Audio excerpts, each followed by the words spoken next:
विनाकारण दुसऱ्याला त्रास देणे, वाक्य लक्षात येतं ना, विनाकारण दुसऱ्याला त्रास देणे याचं नाव आहे पाप. आणि दुसऱ्याला सहकार्य करणे, दुसऱ्यावरती उपकार करणे याचंच नाव आहे पुण्य. आईच्या उदरामध्ये गर्भधारणा झाली तिथून या संस्काराला प्रारंभ होत असतो. गर्भधारणा झाली की तो एक संस्कार. तदनंतर 7व्या महिन्यामध्ये, 5व्या महिन्यामध्ये, 9व्या महिन्यामध्ये जो विधी केला जातो त्याला डोहाळे जेवण संस्कार असं म्हणतात आणि वटी भरण्याचा कार्यक्रम सोप्या भाषेमध्ये असं म्हणतात. तो एक संस्कार तिथे सांगितला. पुढे जन्म झाल्यानंतर नाळ कापल्या जाते बाळाची. त्यावेळेला बाळ वेगळं होतं आणि आई वेगळी होती. आणि ती जो टायमिंग ज्याच्याकडे आहे त्याची पत्रिका व्यवस्थित, त्याचीच पत्रिका खरी. नाहीतर 5 मिनिट झाले, 1 मिनिट झाला, पत्रिका खोट्या, पत्रिका खोट्या. नाळ कापण्याचा टायमिंग, नाळ कापली त्यावेळेला बाळ वेगळं आणि आई वेगळी होते. आणि त्या क्षणाला बाळाचा ब्लड ग्रुप वेगळा ना आईचा ब्लड ग्रुप वेगळा होतो. हे माझ्या अध्यात्मशास्त्राची अलौकिकता आहे. आपल्याकडे वेळ कमी आहे. कथेमध्ये, भागवत कथेमध्ये या सगळ्या गोष्टीचं आपण चिंतन करत असतो. त्याच अनुषंगाने त्यावेळेला आई वेगळी होते आणि बाळ वेगळं होतो. तो एक संस्कार सांगितला. नंतर बाळाला सूर्य दाखवायचा, सूर्य लोक संस्कार सांगितलेला आहे. अन्न चारायचं, अन्नपाश संस्कार सांगितलेला आहे. गंध लावायचा, तो एक संस्कार सांगितलेला आहे. कान टोचायचे, तो एक संस्कार सांगितलेला आहे. नाव ठेवायचं, नामकरण संस्कार सांगितलेला आहे. असे संस्कार पुढे चालत असताना पुढे नंतर वंशाचा दिवा पुढे वाढत राहावा यासाठी एक संस्कार सांगितला. त्याला विवाहबद्ध होणे, विवाह सोहळा, लग्न लागणे हा एक संस्कार सांगितला. पण तो संस्कार सगळ्यांच्याच नशिबाला असतो असा नाही शिंदे बाबा, बरं का. सगळ्यांच्याच नशिबाला असतो असा नाही. ते तुमच्या नशिबाला नाही तो प्रसंग, बरं आहे, भाग्य आहे तुमचं. तो एक संस्कार सांगितला शास्त्राने. नंतरचा संस्कार सांगितला की बराच कालावधी गेल्यानंतर पाळण्यामध्ये टाकल्या जातं, तो एक संस्कार सांगितला. रांगत असताना माती खायला जाते, बाळ रांगत असताना त्या मातीचा स्पर्श येतोय, तो एकही संस्कार तो सांगितलेला आहे. नंतर मग मोंजबंधन संस्कार सांगितला. जानवं घातलं पाहिजे, क्षत्रिय कोणालाही म्हणत नाही. पहिलं आपल्या हिंदू धर्मामध्ये ज्याच्या कानाला छिद्र, ज्याच्या कमरेला करगोटा, ज्याच्या कपाळावरती गंध, त्याला जानवं असायचं. पण ते जानवं निघालं. नसेल लक्षात येईल तर शिवचरित्र वाचा, लक्षात येईल. आपली जुनी परंपरा बघा, लक्षात येईल. त्याच माध्यमातून तेही एक संस्कार सांगितलेले आहे. आणि नंतरचा शेवटचा संस्कार सांगितला की या देहाला पूर्णविराम देणे, या शेवटच्या श्वासाला पूर्णविराम देणे, तो अंत्येष्टी संस्कार असं म्हटलेला आहे. तर तो एक संस्कार सांगितलेला आहे. मग तो संस्कार अंत्येष्टी संस्कार, मग तो संस्कार का करायचा महाराज? नाही केला तर चालत नाही का? नाही केला तर चालत नाही असं काही नाही. त्याचा परिणाम पुढे ऐका. म्हणून मी जो विषय आहे ना त्या विषयाच्या अनुषंगाने तुमच्याकडे तुम्हाला तिथपर्यंत नेऊन पोहोचवतोय. तो संस्कार, मग तो संस्कार अंत्येष्टी संस्कार. पहिल्यांदा शेवटचं घरामध्ये आपल्या त्या पूर्वजाला बसवल्या जातं. आई असू द्या, वडील असू द्या, आजोबा असू द्या, त्यांना घरामध्ये बसवल्या जातं ना. ज्या स्थानावरती पहिल्यांदा बसवल्या जातं तिथे दिवा लावण्याची पद्धत आहे, समय लावण्याची पद्धत आहे. हे कारण तुम्हाला माहिती नसेल, नुसतं ऐकत आलो आपण. कारण तुम्ही कीर्तन श्रवण करत असताना कविता फार ऐकतात. दशक्रियेचे प्रवचन आता या पंचकृषीमध्ये खूप केले मी, आबा खूप केले. कविता ऐकणं सांगणारे भरपूर भेटतात, पण गरुड पुराण, पद्मपुराण, लिंग पुराण, ब्रह्मवैवर्त पुराण, भागवत पुराण सांगणारे नाही ना भेटत. अभ्यास केला पाहिजे ना दादा त्याच्यासाठी. कारण तो संस्कार सांगितला. दिवा का लावतात, समय का लावतात तिथं लक्षात घ्या. पूर्वी प्रतिमा मिळत नव्हती, फोटो मिळत नव्हते, म्हणून त्या जाग्यावरती प्रतिमेची, त्या ज्योतीचं एक प्रतीक म्हणून दिवा लावायचे. सरपंच साहेब, सभापती, दिवा लावायचे. लक्षात आलं ना सगळ्यांच्या? हा एक विधी सांगितला आणि तिथे दिवा लावायचे. आणि त्या आपल्या पूर्वजांना बाहेर स्नानासाठी काढल्यानंतर पहिल्यांदा 5 पिंड बनवायचे. पहिला पिंड जिथं दिवा ठेवलेला आहे ना गुरुजी, तिथं ठेवायचा. हे वर्षी श्राद्धाचं कीर्तन आणि पुण्यतिथीचं कीर्तन हा फरक असतो बरं का, लक्षात ठेवा. इथून पुढे कारकुनाचं काम कारकुनाकडेच दिलं पाहिजे, फोटोग्राफरचं काम फोटोग्राफरकडे दिलं पाहिजे, मृदंग वाजवणाऱ्याचं काम मृदंगाकडेच पाहिजे, शेती करण्याचं काम शेतीकडेच दिलं पाहिजे, तलाट्याचं काम तलाट्याकडेच दिलं पाहिजे. कोणाच्याही जर गळ्यामध्ये कुठलंही काम घातलं तर ती मार्ग चुकल्या जातो, हे लक्षात घ्या. आता तुमच्या लक्षात आलं. 5 पिंड बनवायचे. पहिला पिंड ज्या स्थानावरती प्राणज्योत मालवली तिथे ठेवायचा. दुसरा पिंड दरवाजामध्ये ठेवायचा. दरवाजामध्ये का ठेवायचा? तिकडे जास्त जायचं नाही. पण पत्नीची जी जागा प्रेत भारी काढल्यानंतर जर पत्नी मागे राहिली असेल तर पत्नीने फक्त दरवाजापर्यंत थांबण्याची पद्धत पहिली होती. धनाने भूमो पश्य या उक्तीप्रमाणे भार्यात गृहद्वारे जनस्मशाने, दारामध्ये थांबायचं, तिथे एक पिंड ठेवायचा. तिसरा पिंड आपल्या गावची वेशी असते त्या वेशीमध्ये ठेवायचा. चौथा पिंड 20व्याच्या ठिकाणी ठेवायचा. आता 20वा म्हणजे काय? 20वा म्हणजे काय वेगळा पार्ट नाही, परंतु पूर्वीचे माणसं धष्टपुष्ट होते. संतोष महाराज धष्टपुष्ट होते आणि पूर्वीचे माणसं धष्टपुष्ट असल्यामुळे 4 खांदेकरीने खांद्यावरती घेतलं. तर पूर्वी स्मशानभूमी काय सगळ्यांची एक नव्हती, प्रत्येक मंडळाची प्रत्येक वाड्याची अशी वेगळी वेगळी होती. जुना काळ सांगतो तुम्हाला. आणि मग प्रत्येकाने खांद्यावरती न्यायचं. खांद्यावरती नेत असल्यानंतर ओझ व्हायचं, पेलवत नव्हतं. म्हणून त्यांना ओझ झाल्यानंतर अरे आता कसं म्हटले ठेवा खाली. त्या जागेचं नाव पडलं 20वा. लक्षात आलं? तिथं चौथा पिंड ठेवायचा. आणि तिथून उचलल्यानंतर पुढचे खांदेकरी पुढे, मागचे खांदेकरी पुढे आणि पुढचे मागे. त्याला खांदा बदलणं म्हणतात. कळतं ना? हा, खांदा बदलणं असं म्हणतात. आणि ज्यांनी मडकं धरलेलं असतं, हेही लक्षात घ्या की मडकं कोणी धरायचं असतं. घरामध्ये जो मोठा आहे त्यांनी मडकं धरायचं. घरामध्ये जो मोठा आहे त्यांनी पाणी पाजायचं. मग मोठा हा पित्या समान असतो. म्हणून मोठ्या भावानी सगळ्या भावांवरती वडिलासारखं प्रेम करायचं. त्याला समदृष्टी असं म्हणतात. सम म्हणजे सारखी दृष्टी. मी नाही, शास्त्र सांगतोय तुमच्या पुढे. नाहीतर हल्ली ना फार अवघड आपल्याला पाहायला मिळतं. म्हणून ह्या अंतकरणापासून या सगळ्या गोष्टी आपण सांभाळल्या पाहिजे. त्या मोठ्या भावाला मान आहे कर्ता पुरुष म्हणून पाणी पाजण्याचा आणि मडकं धरण्याचा. तिथून पुढे निघालोत. पुढे निघाल्यानंतर पुढे वारा घालण्याची पद्धत होती. सातर करते तुमच्याकडे आहे ना? वारा घालण्याची पद्धत होती. कारण प्रेत निघाल्यानंतर आपल्या पूर्वजांचा तो वारा पदराने घालायचा असतो, पदराने वारा मारायचा असतो. आणि ही आपल्या हिंदू धर्मामध्ये, संस्कृतीमध्ये ही पद्धत आहे. आता सगळे विषय तुम्हाला एवढ्या बारकाईने सांगणं शक्य नाही बरं का, एवढं शक्य नाही. कारण हे नैमित्तिक कीर्तन आहे आणि त्याच माध्यमातून पुढे जात असताना आमचे तुकाराम बाबा ताजने म्हणत असतात, सोनोने बाबाचं कीर्तन म्हटल्यानंतर आहे ना श्रवण करावं म्हटले. तर त्याच माध्यमातून पुढे गेल्यानंतर वारा मारत पुढे गेल्यानंतर स्मशानभूमीमध्ये ठेवल्या जातं. लक्षात घ्या, स्मशानभूमीमध्ये ठेवल्यानंतर वायुव्य दिशा आणि नैऋत्य दिशेच्या बाजूने तो प्रेत आपण ठेवतो. ठेवल्यानंतर पूर्ण अंगाचे कान करा. ठेवल्यानंतर दक्षिणेच्या दिशेला डोकं आणि उत्तरेच्या दिशेला पाय असं आपण ते शरीर ठेवतोय, तो प्रेत ठेवतोय. आणि ते प्रेत दक्षिणेच्या दिशेला डोकं आणि उत्तरेच्या दिशेला पाय त्याच माध्यमातून ठेवतो. वर या बाबा रेड्डी महाराज. तर ते ठेवल्यानंतर मग पुढील विधी लक्षात घ्या. जे मडकं असतं ते बाजूला ठेवलेलं असतं.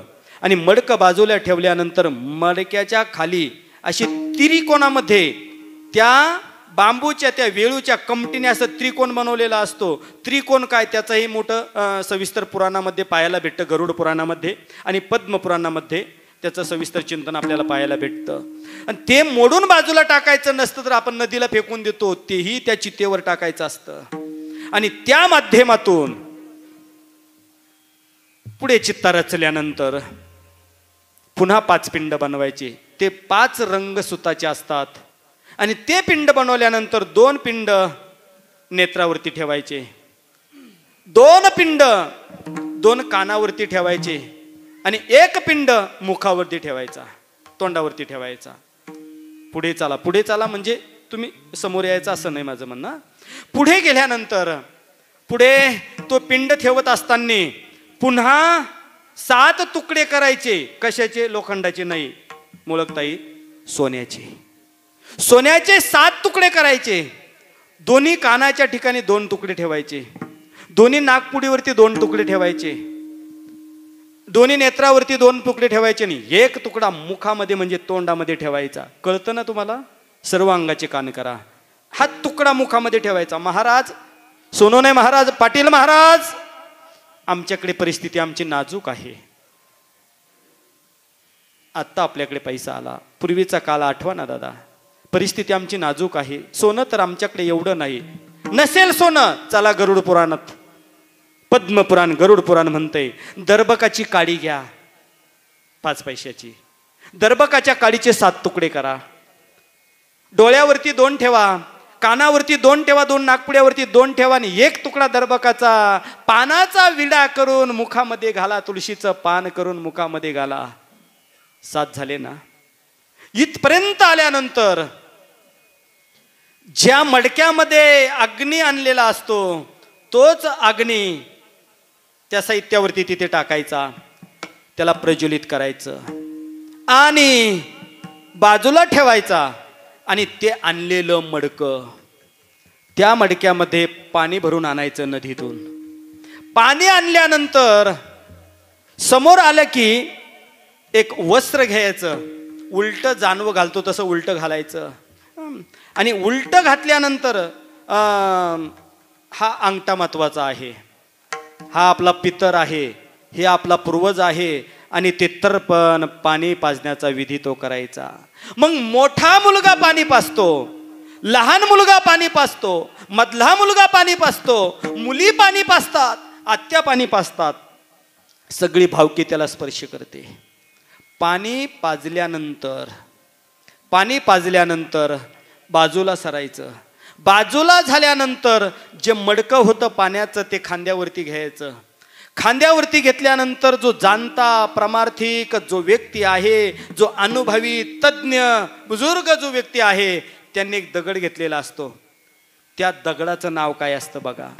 हातामध्ये घेतला की तो दगड, पण त्या दगडाचा त्या मडक्याला स्पर्श होतो ना, त्या मडक्याला स्पर्श होतो ना, त्यावेळेला तो दगड राहत नाही, तो जीव खड्यामध्ये त्याचं रूपांतर होतं. त्याला अस्मता असं म्हणतात, त्याला जीवखडा असं म्हणतात.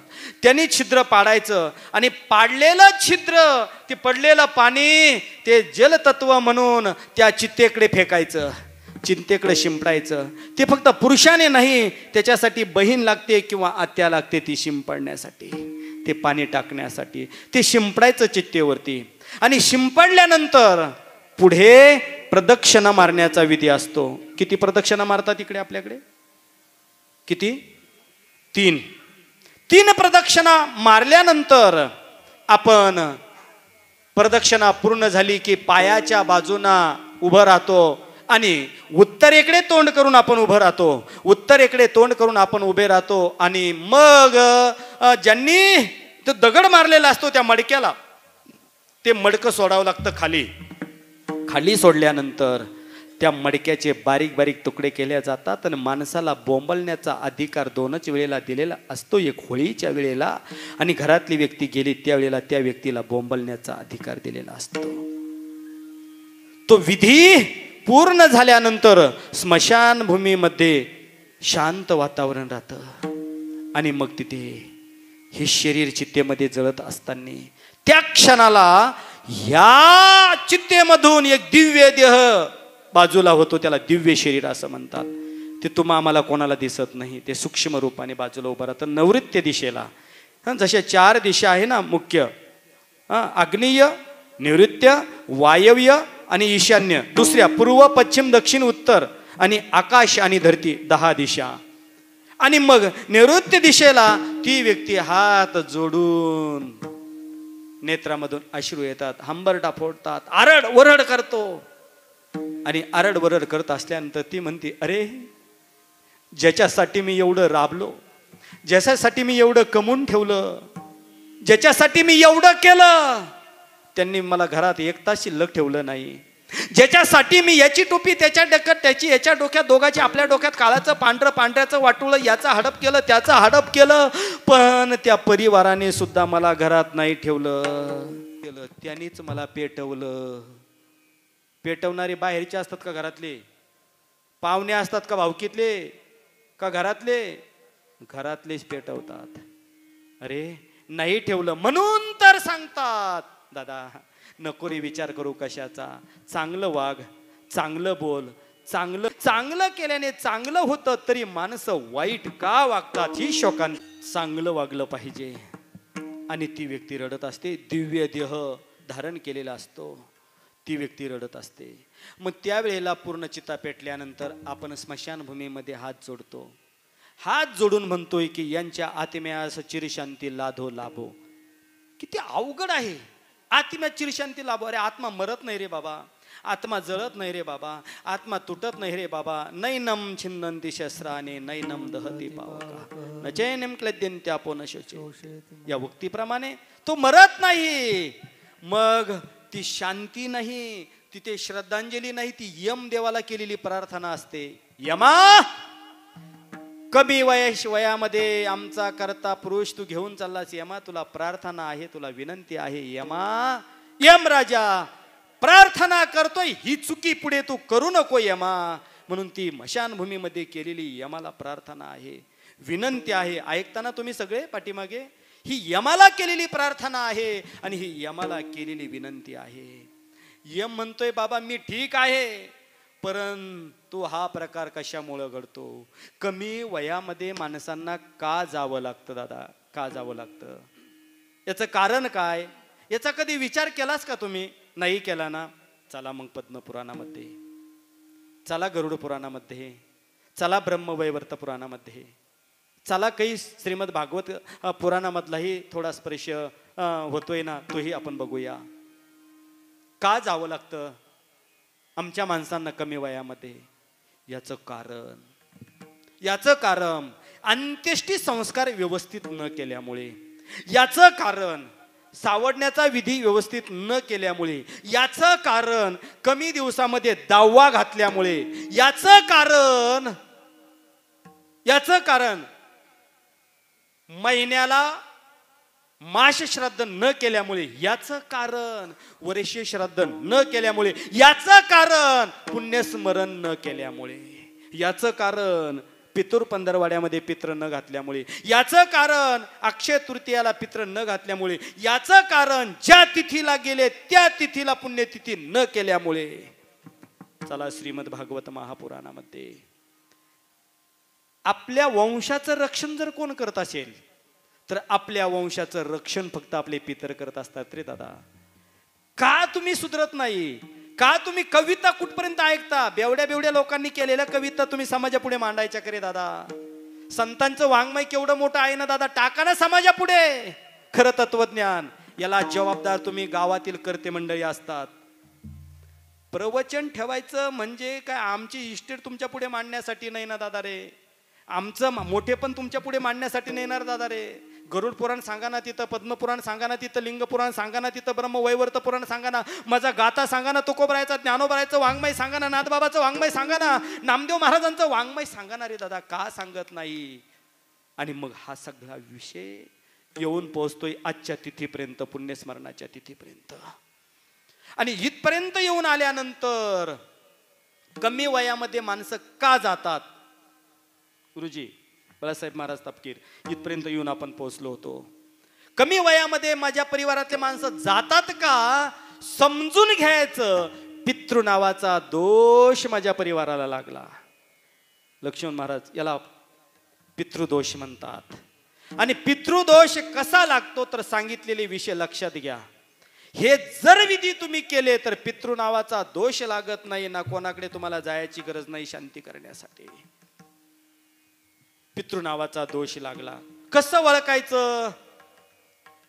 एवढं राब राब राबतोय परंतु बरकतच येत नाही. कष्ट खूप करतोय, समाधान नाही. पैसा भरपूर आहे, शांती नाही. करायचं काय? पितृ नावाचा दोष ओळखून घ्यायचं.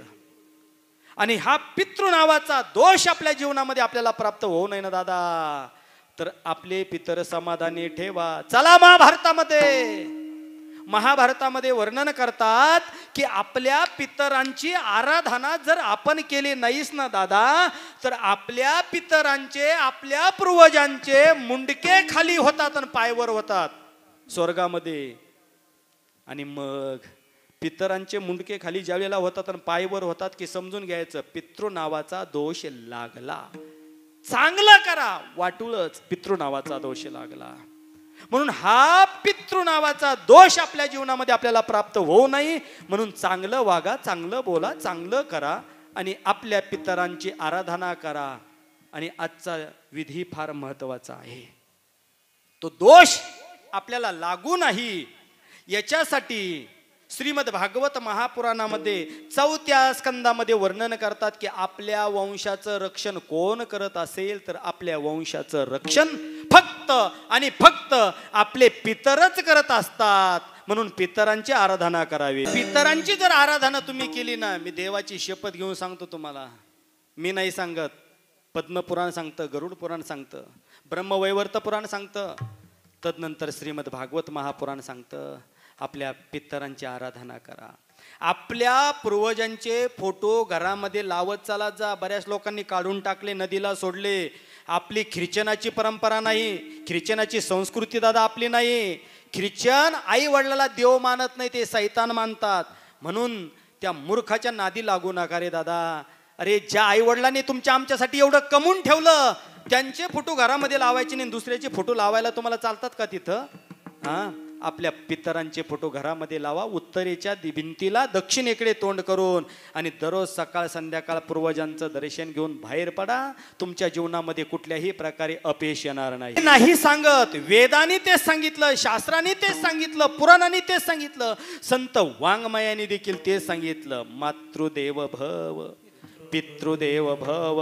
हो, आपले आई आणि वडील हे आपले नुसते आई वडील नाही तर आपले देव आहे देव. आणि त्या देवांचा विधी नाही करता मग चोरांचा विधी करता का?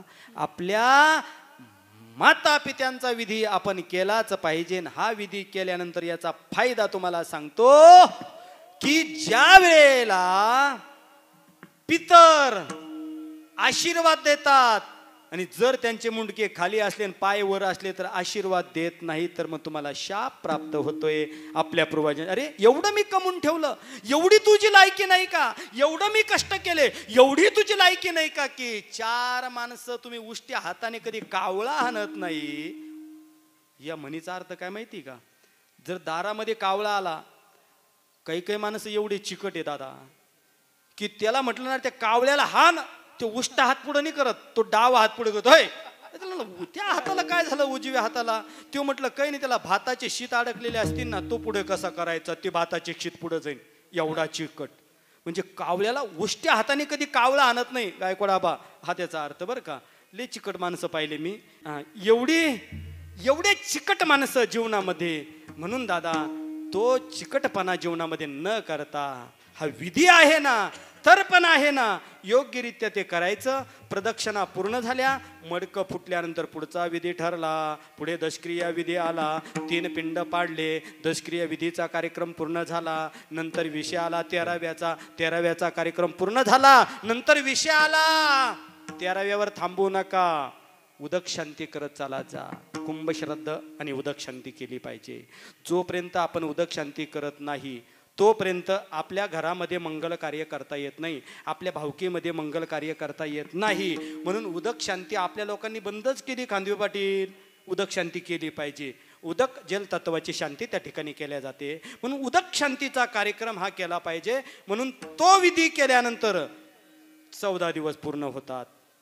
आणि मग या शरीरामध्ये ज्या शरीराची रचना होते 13 दिवसापर्यंत या शरीराचं पहिल्या दिवशी डोकं तयार होतं, दुसऱ्या दिवशी बाहू तयार होते, हात तयार होते, असे पूर्ण 13 दिवसामध्ये पूर्ण शरीर तयार होतं. आणि 14 दिवस पूर्ण झाले, त्याला गोड जेवणाचा कार्यक्रम म्हणतात. आणि मग ह्या व्यक्तीचा प्रवास सुरू होतो. या शरीराचं नाव आहे म्हणून परमार्थिक माणसाच्या सानिध्यामध्ये आपण जीवनाची वाटचाल केली पाहिजे. त्या शरीराला म्हणतात, काय म्हणतात? कोणतं शरीर? अतिवाहक नावाचं शरीर.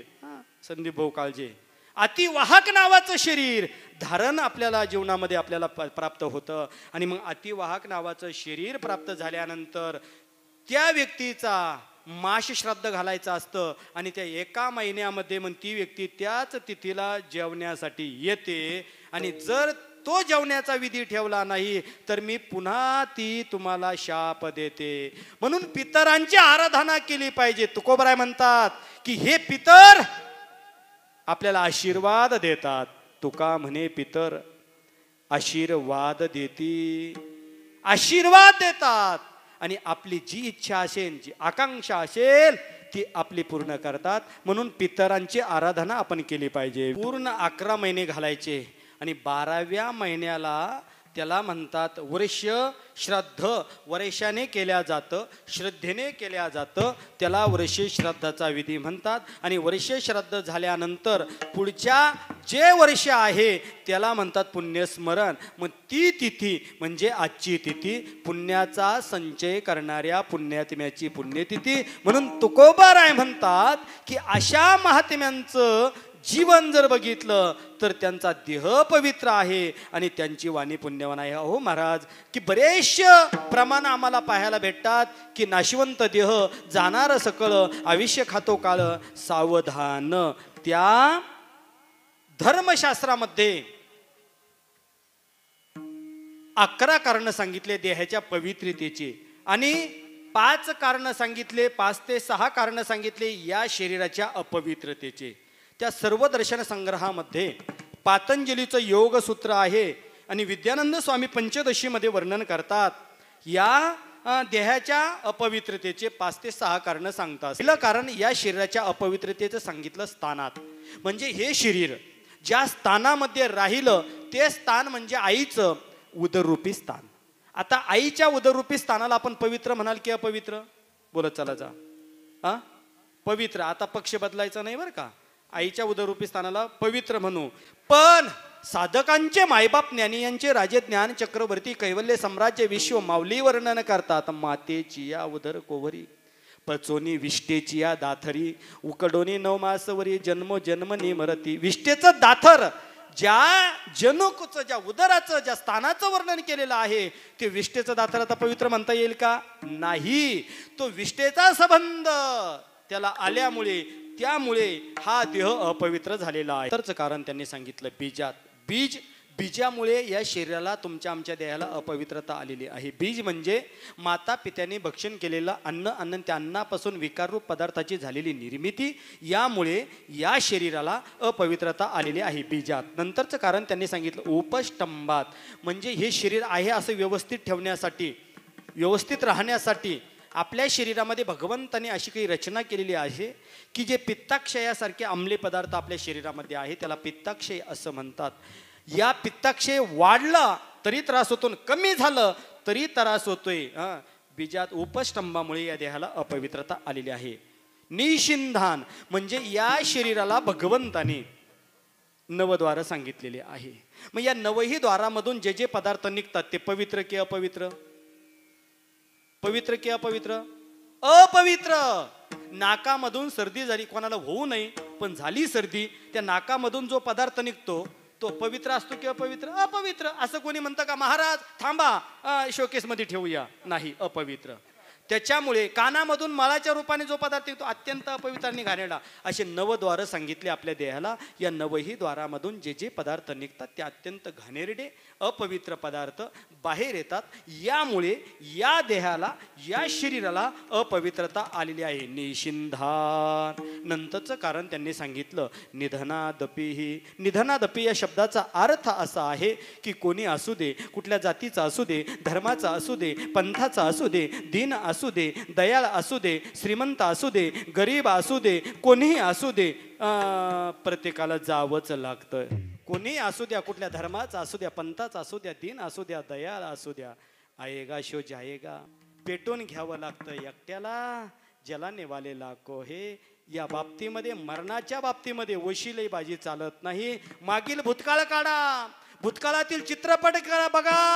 आपला पंजोबा, आपला आजोबा गेले, प्रत्येकाला जावंच लागणार आहे. म्हणून या मरणाच्या स्थितीमधून जे सावध झाले, जे जागे झाले ना, त्यांना धन्यवाद द्यायला पाहिजे ना दादा. ते जागे झाले. 3 आदर्श माता झाले हिंदुस्थानामध्ये. एक माता, तशा आदर्श भरपूर झाल्या, पण प्रामुख्याने 3 आदर्श माता झाल्या.